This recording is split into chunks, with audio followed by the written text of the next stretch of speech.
Cup మైదా, వద్దు కొంచెం ఉప్మా రవ్వ, వద్దు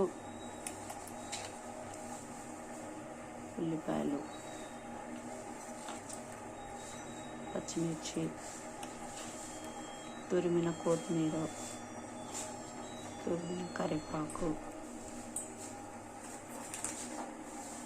కొంచెం సాల్ట్ రుచికి తగినంత,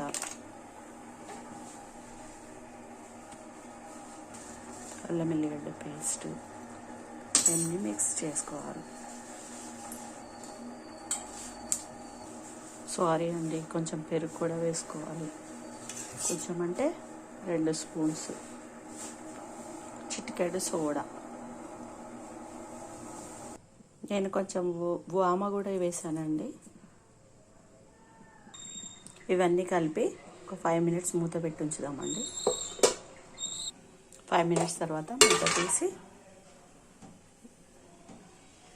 కడాయిలో ఆయిల్ వేసుకొని ఇవి చిన్న చిన్న ఉండలుగా వేసుకోవాలి.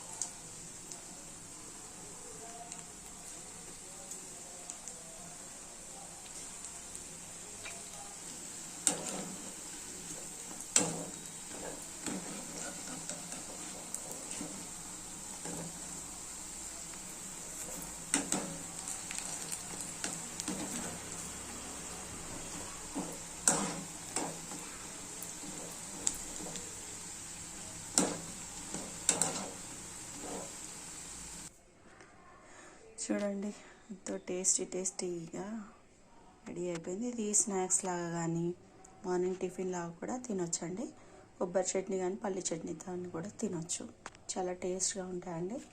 చూడండి ఎంత క్రిస్పీగా ఉన్నాయో. Thank you. వేడి వేడి టిఫిన్ రెడీ విత్ పల్లి చట్నీ.